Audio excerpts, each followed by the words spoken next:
مجيد اللهم بارك على محمد وعلى آل محمد كما باركت على إبراهيم وعلى آل إبراهيم إنك حميد مجيد۔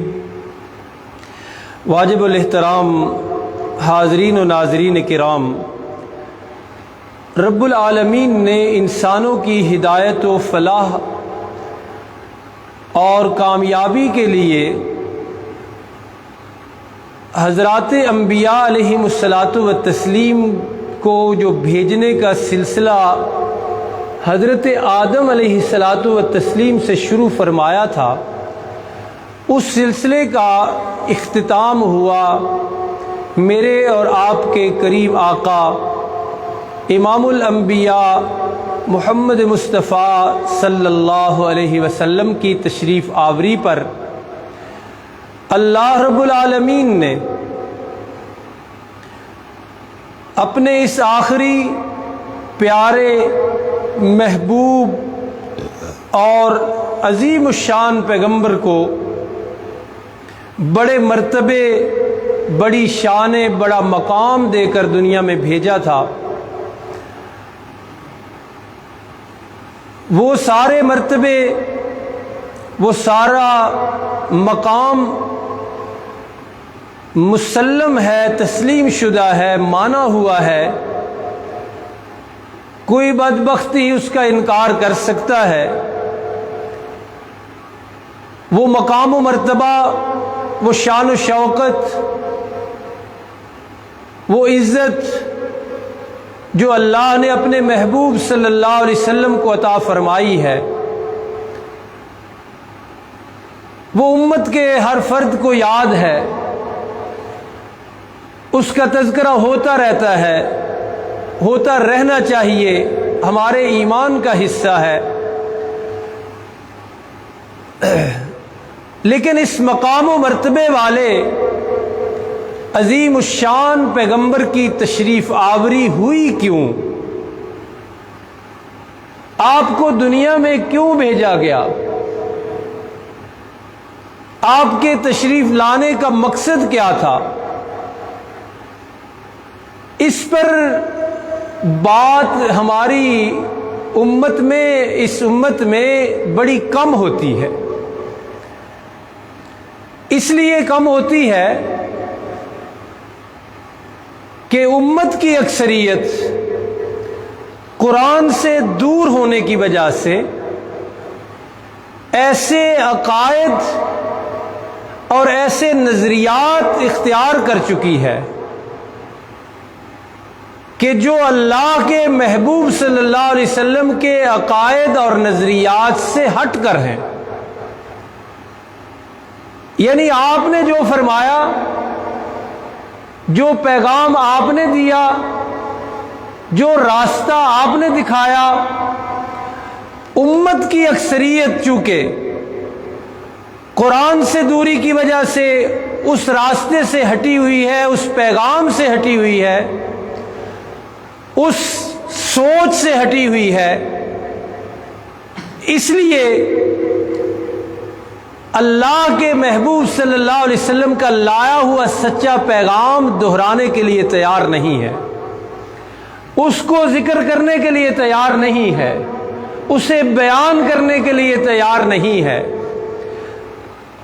لیکن قرآن تو قیامت تک برقرار رہنا ہے، اور قرآن مجید نے وہ ساری سوچ، وہ سارے نظریات، وہ سارے عقائد اپنے اندر سموئے ہوئے ہیں، محفوظ کیے ہوئے ہیں، جو عقائد، جو نظریات، جو پیغام لے کے اللہ کے محبوب صلی اللہ علیہ وسلم دنیا میں تشریف لائے تھے۔ اور ہم بھی اللہ کے شکر گزار ہیں، اور بھی ماشاءاللہ کئی لوگ ہیں جو اللہ کے محبوب صلی اللہ علیہ وسلم کے مقام کے ساتھ آپ کے پیغام کی بات بھی کرتے ہیں۔ عام سے الفاظ میں کہوں، سمجھ آنے والے اور چلنے پھرنے الفاظ میں کہوں تو جشن رسالت یہ موجود ہے ہماری امت میں، لیکن مشن رسالت یہ بہت کم ہے، اسے بیان کرنا بھی مشکل اور اسے ہضم کرنا بھی مشکل ہو چکا ہے۔ لیکن اللہ کی توفیق سے قرآن حکیم میں سے ہم آج پڑھیں گے کہ رسول اکرم صلی اللہ علیہ وسلم کی تشریف آوری کا، بعثت کا، ولادت کا، دنیا میں آنے کا مقصد کیا تھا، آپ کیوں تشریف لائے۔ قرآن حکیم کی آیت مبارکہ جو پڑھی ہے ذرا اسے دیکھیے۔ فرمایا لقد من اللہ علی المؤمنین اذ بعث فیہم رسولا، اللہ کے انسانوں پر بڑے بے شمار احسانات ہیں۔ خود زندگی یہ سانس کی ڈوری اور یہ وجود 4-5 فٹ کا، صحت، حیات، بڑے ہی انعامات ہیں اللہ کے۔ اور اللہ نے تو ایک جگہ بات ہی مکمل کر دی، فرمایا ان تعدوا نعمت اللہ، اللہ کے تم پر اتنے احسانات ہیں کہ گننے لگو گے کیلکولیٹر لے کے انگلیوں پر، لا تحصوها، اللہ کے انعامات و احسانات، اللہ کی نعمتیں شمار نہیں کر سکو گے، شمار ہی نہیں کر سکو گے۔ لیکن ان لا تعداد، انکاؤنٹیبل اور بے شمار احسانات میں سے اللہ نے سب سے بڑا احسان ذکر فرمایا، ارشاد ربانی ہے لقد من اللہ علی المؤمنین، یہ خاص انعام، یہ بڑا احسان خاص طور پہ میں نے اہل ایمان پہ کیا ہے، کیونکہ جو اہل ایمان نہیں وہ تو کل انعام ہے، ان میں اور جانوروں میں بڑا فرق کوئی نہیں۔ مومنوں پر احسان یہ کیا اذ بعث فیہم رسولا، اللہ نے اپنا بڑی شانوں والا، بڑے مرتبوں والا، بڑے مقام والا، بڑی عزتوں والا، بڑی رفعتوں والا، بڑی بلندیوں والا پیغمبر ان کو دیا ہے۔ لیکن یہ ساری رفعتیں، ساری عظمتیں، ساری شانیں، سارے مقام اس لیے دیے کہ اس کا پیغام سنو۔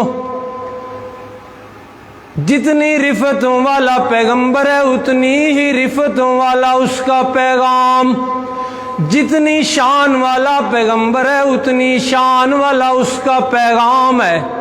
اور اس کے آنے کا مقصد اور مشن یہ ہے، فرمایا یتلو علیہم آیاتی، پہلا تشریف لانے کا مقصد یہ ہے کہ وہ اللہ کی آیتیں تمہیں سناتے ہیں۔ اللہ کے پیغمبر کا خطاب بھی قرآن، اللہ کے پیغمبر کی خطابت بھی قرآن مجید کے ذریعے، اللہ کے پیغمبر آقا کریم صلی اللہ علیہ وسلم کی تقریر بھی قرآن کے ذریعے ہوتی تھی، اللہ کے محبوب صلی اللہ علیہ وسلم کا بیان بھی قرآن کے ذریعے ہوا کرتا تھا۔ اسی لیے فرمایا یتلو علیہم آیاتی، میرا وہ شانوں والا، مرتبوں والا پیغمبر دنیا میں اس لیے آیا تھا کہ میرا قرآن خطاب میں، تقریر میں، بیان میں پڑھ پڑھ کر تمہیں سنایا کرے۔ چنانچہ اللہ کے پیغمبر اپنے خطاب میں، بیان میں، تقریر میں، واعظ میں اللہ کا قرآن سنایا کرتے تھے، اور اللہ کا قرآن بھی ایسے انداز سے سنایا کرتے تھے کہ سب سے پہلا جو پیغام سارے نبیوں کے ذمے لگا، سب سے اہم پیغام جو سارے نبیوں نے اپنی اپنی امت کو اپنے اپنے وقت میں پہنچایا، وہی پیغام آمنہ کے لال عبداللہ کے در یتیم محمد کریم ذوق سے کہہ دیے صلی اللہ علیہ وسلم نے بھی اپنی قوم کو، اپنی امت کو اور قیامت تک آنے والے انسانوں کو بذریعہ قرآن پہ وہی پیغام دیا، اور وہ پیغام یہ تھا جو پہلے دن تمہید نہیں باندھی، ماحول نہیں بنایا، بندوں کے مزاج نہیں چیک کیے، ہاضمے چیک نہیں کیے کہ مسئلہ پچا سکیں گے یا نہیں، مسئلہ ہضم ہو سکے گا کہ نہیں۔ پہلے دن بغیر لگی لپٹی کے، شوگر کوٹڈ کیے بغیر، اوپر سے میٹھا لگائے بغیر، پہلے دن فرمایا لا الہ الا اللہ۔ میرے آنے کا مقصد یہ ہے، میری تشریف آوری کا مقصد یہ ہے، میرے آنے کا، میری ولادت کا، میری رسالت کا مشن اور مقصد یہ ہے دنیا والوں کو بتا دوں، اے نسل انسانی، اے نسل آدم، اے ابن آدم، قیامت تک آنے والے انسانوں کو یہ پیغام دے دوں کہ اس کائنات کا خالق کوئی اور نہیں، اکیلا اللہ ہے۔ نسل انسانی کو یہ پیغام دے دوں کہ اس کائنات کا رازق اور کوئی نہیں، اکیلا اللہ ہے۔ نسل انسانی کو یہ پیغام دے دوں کہ اس کائنات انسانی کا، ارض و سما کا مالک اور کوئی نہیں، اکیلا اللہ ہے۔ اس نسل انسانی کو یہ پیغام دے دوں مصیبتیں اور مشکلیں ڈالنے والا اور کوئی نہیں، اکیلا اللہ ہے۔ مصیبتیں اور مشکلیں ٹالنے والا کوئی اور نہیں، اکیلا اللہ ہے۔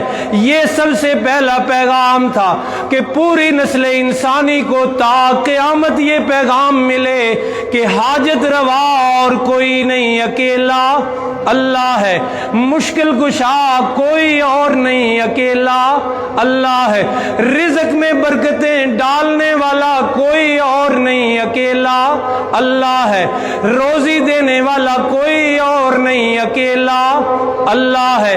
نسل انسانی کو یہ پیغام دے دوں بیماری لگانے والا بھی کوئی اور نہیں، وہ بھی کس کے حکم سے لگتی ہے؟ اکیلے اللہ کے حکم سے۔ شفا دینے والا بھی کوئی اور نہیں، کون ہے؟ اکیلا اللہ ہے۔ ساری کائنات کا خیال رکھنے والا بھی کوئی اور نہیں، اکیلا اللہ ہے۔ آسمانوں کی تدبیریں کرنے والا بھی کوئی اور نہیں، اکیلا اللہ ہے۔ زمین کا نظام چلانے والا بھی کوئی اور نہیں، اکیلا اللہ ہے۔ ہواؤں کے نظام چلانے والا کوئی اور نہیں، کوئی اور نہیں، اکیلا اللہ ہے۔ بارشوں کا نظام چلانے والا کوئی اور نہیں، اکیلا اللہ ہے۔ یہ پیغام دینے کے لیے اللہ کے محبوب تشریف لائے تھے، اور اس پیغام کو اللہ کے محبوب صلی اللہ علیہ وسلم نے عقائد تک محدود نہیں رکھا، پریکٹیکل اور عملی طور پہ بھی بتایا۔ فرمایا قرآن پڑھ کے، لوگو لا تسجدوا للشمس ولا للقمر، نہ سورج کا سجدہ کرنا ہے، نہ چاند کا سجدہ کرنا ہے، نہ کسی بت کا سجدہ کرنا ہے، نہ کسی قبر کا سجدہ، نہ کسی حجر شجر کا سجدہ، نہ کسی زندہ مردہ کا سجدہ، نہ کسی جانور کا سجدہ، کسی کا سجدہ نہیں۔ اعلان فرمایا میرے محبوب نے، واسجدوا للہ، سجدہ بھی صرف ایک اکیلے سے کرنا، اکیلے اللہ کا کرنا ہے۔ ضرورتیں مانگنی ہے تو کس سے؟ ایک اکیلے اللہ سے۔ التجائیں کرنی ہے تو ایک اکیلے اللہ سے۔ دعائیں کرنی ہے تو ایک اکیلے اللہ سے۔ منت ماننی ہے تو کس کے نام سے؟ نیاز نظر دینی ہے تو کس کے نام کی؟ یہ سارا نظام اور یہ پیغام اللہ کے محبوب صلی اللہ علیہ وسلم دنیا کو دینے کے لیے تشریف لائے تھے۔ اب آپ سوچئے آج کے معاشرے میں کہ یہ پیغام ہضم ہو سکتا ہے؟ عام جو معاشرہ ہے ہمارا، عام عوام جو ہے ہماری، وہ ٹھنڈے پیٹوں یہ پیغام برداشت کرنے کے لیے تیار نہیں ہے۔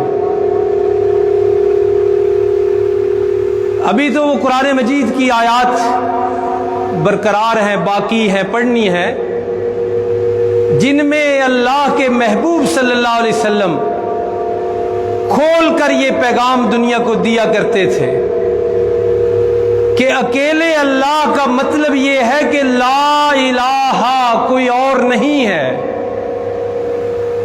اور جن جن سے حاجتیں، منتیں، مرادیں اور امیدیں تم نے وابستہ کر رکھی ہیں وہ یہ کام نہیں کر سکتے۔ اللہ کے محبوب صلی اللہ علیہ وسلم یہ پیغام دیا کرتے تھے، اور اسی طرح انہی سوچوں کی بنیاد پہ پھر جو عقائد اور نظریات بنا لیے گئے ہیں، ان سب کی بھی نفی اور تردید قرآن مجید میں موجود ہے۔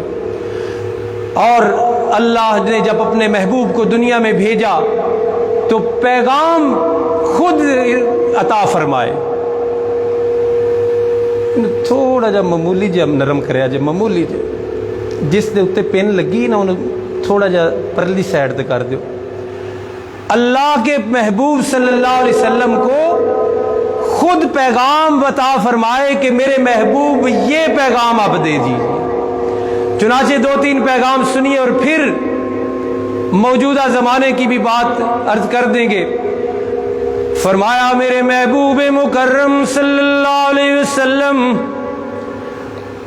آج بھی، یعنی اس دن بھی جب قرآن اتر رہا تھا، اور آج 14 صدیاں بعد بھی ایسی سوچوں والے موجود ہیں، ایسے عقائد والے موجود ہیں، اس لیے آپ اعلان فرمائیے۔ اور جتنے پھر اعلان ہیں وہ اللہ اپنے محبوب کو کہتے ہیں کل، میرے محبوب اعلان کر دیجیے۔ اور اعلان بھی ایسے اعلان کہ قرآن کہتے ہیں فَاسْدَعْ بِمَا تُؤْمَرُ، کہ محبوب مکرم صلی اللہ علیہ وسلم جو پیغام ہم نے آپ کو دیا ہے اس پہ پردہ رہنے نہ دینا، اس کو چھپا کے نہ رکھنا، اس کو پردوں میں نہیں رہنے دینا۔ فَاسْدَعْ بِمَا تُؤْمَرُ، کھول کر بیان کیجئے۔ چنانچہ اللہ کے محبوب صلی اللہ علیہ وسلم کو اعلان کرنے کا حکم ہے۔ 2-3 اعلان سن لیجئے۔ مشن رسالت آپ نے سنا کہ اللہ کے محبوب دنیا میں کیا پیغام دینے آئے تھے۔ چنانچہ اللہ فرماتے ہیں کل، میرے شانوں والے پیغمبر، مرتبوں اور مقام والے پیغمبر، آپ کا کام ہے اعلان کرنا، آپ کا کام ہے پیغام دینا۔ جو مانے گا بچ جائے گا، جو نہیں مانتا اس کی مرضی۔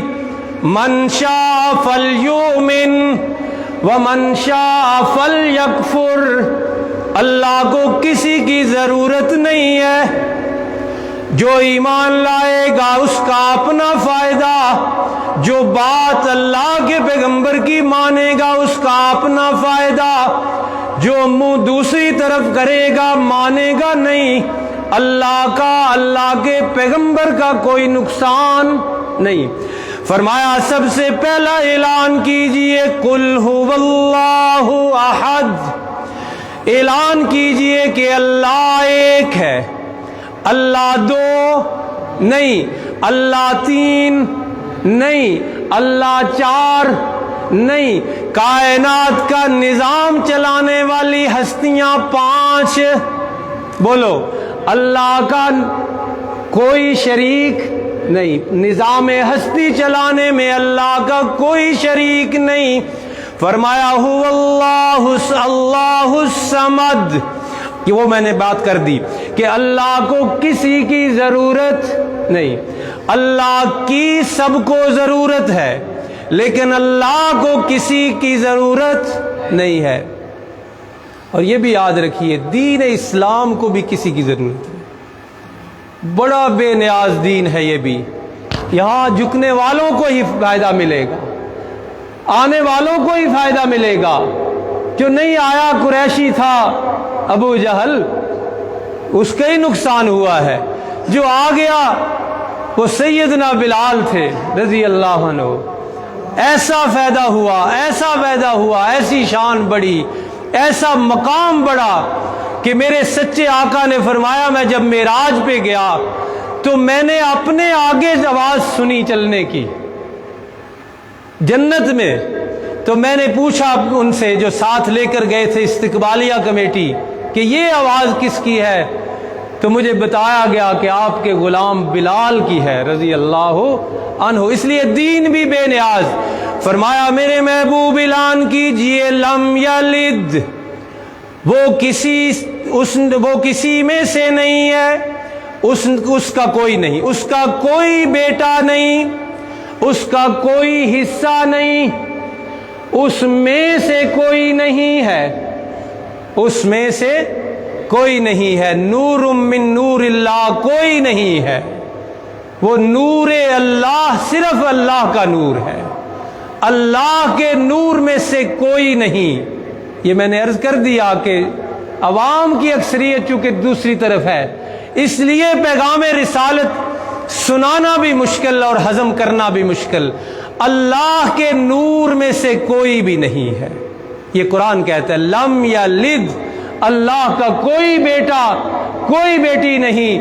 ولم یولد, اور نہ وہ کسی کا بیٹا ہے, اسے بھی کسی نے نہیں جنا.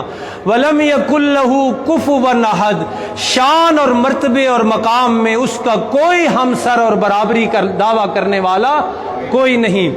دوسرا اعلان فرمایا میرے محبوب اعلان کیجئے آپ کی ذمہ داری ہے پیغام پہنچانا. اپنے فرقوں کے پیچھے کون جاتا ہے, اللہ کے قرآن کی کون مانتا ہے, یہ ان پر چھوڑیے. آپ اعلان کیجئے قل انما انا بشر. کیا اعلان کروایا؟ مشن رسالت ہے, یہ بتانے آئے تھے اللہ کے محبوب, یہ پیغام پہنچانے آئے تھے. اور حجۃ الوداع میں آپ نے پھر پوچھا تھا 1,00,000 سے زائد صحابہ سے کہ الا هل بلغت, بتاؤ میں نے پیغام پہنچایا کہ نہیں پہنچایا. تو بیک زبان پورے مجمع نے کہا تھا کہ قد بلغتا, محبوب مکرم آپ نے پیغام پہنچانے میں کسر چھوڑی ہی نہیں. تو یہ پیغام پہنچایا ہوگا کہ نہیں پہنچایا ہوگا؟ فرمایا کل میرے محبوب ہم نے آپ کو شانیں دے کے بھیجا ہے, اور بھیجا اس لیے کہ پیغام بڑی شان والا دینا ہے آپ نے. آپ اعلان کیجئے انما انا بشر مثلکم. ترجمہ آتا ہے کیوں جی؟ ترجمہ آتا ہے کہ نہیں اس کا؟ جو مانے گا قرآن کا تابع دار, جو نہیں مانتا فرقوں کے پیچھے لگ کے, اس کے لیے لمحہ فکریہ ہے کہ اس نے مانی کس کی اور چھوڑی کس کی. اور اعلان, یہ بھی اعلان اللہ نے کروایا. فرمایا میرے محبوب اعلان کیجئے تاکہ اللہ کی وحدانیت نکھر کر سامنے آ جائے, اللہ کی توحید کا مسئلہ صاف ہو کے سمجھ آئے لوگوں کو. فرمایا کل لا املک لنفسی نفعا ولا ضرا. میرے محبوب بڑی شان اس لیے دی ہے کہ پیغام بڑی شان والا دینا تھا آپ نے, اور وہ یہ ہے کہ آپ میری وحدانیت میری توحید کا مسئلہ اتنا صاف کر دیجئے, اتنا واضح کر دیجئے کہ اپنے بارے میں فرمائیے, اپنے بارے میں میرا حکم ہے, آپ نے اعلان کرنا ہے, اور اعلان یہ کرنا ہے کہ کہہ دیجئے نسل انسانی کو کہ لا املک لنفسی نفعا ولا ضرا, میں اپنے نفع کا میں اپنے نقصان کا بھی مالک نہیں ہوں۔ یہ ہے کہ ساری باتیں آج کل کے نظریات کے خلاف۔ آج جو پاپولر عقائد چل رہے ہیں، جو عوام میں بڑے مقبول ہیں اور جن کو چھیڑنا بڑا عجیب سا کام ہے اور دشمنی منہ لینے کے مترادف ہے، کوئی ماننے کے لیے تیار نہیں، یہ ساری باتیں ان آج کے مشہور اور مقبول عقائد اور نظریات اور سوچوں کے خلاف ہیں۔ جو عرض کیا آپ تک پہنچ گیا جی۔ اب ذرا دیکھیے ذرا جو میں آپ آخر میں آپ سے عرض کرنا چاہتا ہوں، بس 2 منٹ میں، اور سوالیہ انداز میں عرض کرنا چاہتا ہوں، سوچنے کی دعوت دیتا ہوں۔ یہ تو میں نے عرض کیا مشن رسالت۔ اب جتنی چیزوں کا ذکر کروں گا، جو لوگ وہ کام کر رہے ہیں، یا تو وہ کہیں کہ یہ دین نہیں ہے، اور اگر وہ سارے کام جن کی ایک مختصر سی فہرست کرنے لگا ہوں، ان کے بارے میں کرنے والوں کا، سپورٹ کرنے والوں کا، ان کو پھیلانے والوں کا، ان کی اشاعت اور ترویج کرنے والوں کا اگر دعویٰ ہے کہ وہ دین ہے، تو پھر سوال یہ ہے کہ کیا اللہ کے پیغمبر صلی اللہ علیہ وسلم دنیا میں اس لیے تشریف لائے تھے کہ لوگ قبروں کو سجدہ کریں؟ کیوں جی؟ کیا اللہ کے پیغمبر دنیا میں اس لیے کیونکہ اگر وہ دین ہے تو پھر اس کا مطلب ہے اللہ کے نبی نے بتایا ہوگا نا۔ اگر وہ سارے کام جو بھی عرض کرنے لگا ہوں دین کا حصہ ہے، تو اس امت کو بتایا جائے کہ کیا واقعتاً بعثت نبوی کا یہی مقصد تھا کہ انسانیت قبروں پہ جھک جائے؟ اللہ نے اپنے محبوب صلی اللہ علیہ وسلم کو اس لیے بھیجا تھا کہ محبوب خدا صلی اللہ علیہ وسلم امت کو جا کے یہ بتائیں کہ گھوڑوں سے حاجتیں مانگنا؟ کیا اللہ نے اس لیے بھیجا تھا اپنے پیغمبر کو صلی اللہ علیہ وسلم کو کہ جا کے مخلوق کو بتایا جائے کہ جی کتوں کو سجدہ کرنا شروع کر دینا؟ اور اس سے اوپر آئیے تو آج جو کچھ ہو رہا ہے، جس کی تردید بھی مشکل ہو کر دی گئی ہے، کیا اللہ کے پیغمبر صلی اللہ علیہ وسلم یہ دین دے کر گئے تھے کہ داڑھیوں والے بزرگ مسجدوں میں ڈانس کریں؟ مطلب اگر دین کا حصہ ہے تو بتایا جائے کہ آپ کی بعثت کا یہ مقصد تھا، آپ کی تشریف آوری کا یہ مقصد تھا کہ نوجوان لڑکیاں اور نوجوان لڑکے اللہ کے رسول صلی اللہ علیہ وسلم کی ولادت کے نام پر اکٹھے ہو کے ڈانس کریں؟ تو یہ کون کروا رہا ہے؟ اور اس میں اپنا فرض منصبی اور اپنی ذمہ داری ادا کرتے ہوئے آپ سے اور آپ کی وساطت سے، توسط سے جہاں تک یہ پیغام پہنچ جائے، اللہ کی بارگاہ میں سرخرو ہونے کے لیے اور آپ کا ذہن بھی صاف کرنے کے لیے یہ عرض کر دو۔ آخر میں 2 آیتیں لے لی گئی ہیں، قل بفضل اللہ وبرحمتہ فبذالک فلیفرحوا هو خیر مما یجمعون، کہ محبوب مکرم آپ فرمائیے اللہ کے فضل پر خوش ہو جائیں مومن، اور واما بنعمت ربک فحدث، اس آیت سے بھی کہ اللہ کی نعمتوں کو بیان کیا کرنا چاہیے، اللہ کے احسانات کو بیان۔ آج کے جاہل اور شیطان مولوی اور ملا نے میلاد کا ثبوت پیش کیا ہے، اور کسی چھوٹی سطح سے نہیں، ممبروں سے، محرابوں سے اور میڈیا کے ذریعے عرض یہ کرنا ہے کہ یہ قرآن میں مانوی تحریف ہے، اور یہ ذمہ داری ہے ہماری کہ ہم یہ واضح کر دیں کہ ان 2 آیات سے میلاد نہ اللہ کے نبی نے بتائی ہے کہ یہ ان پر اتری ہیں آیتیں، اللہ کے نبی پر اتری۔ ان آیات سے میلاد اور جشن کا ثبوت نہ اللہ کے نبی نے ثابت کیا، نہ صحابہ کرام نے، نہ چاروں ائمہ نے، نہ کسی سچے ولی نے ثابت کیا ہے۔ یہ قرآن میں سراسر تحریف ہے، تغیر اور تبدل ہے، تحریف مانوی ہے، جس کے مرتکب یہ لوگ ہو رہے ہیں۔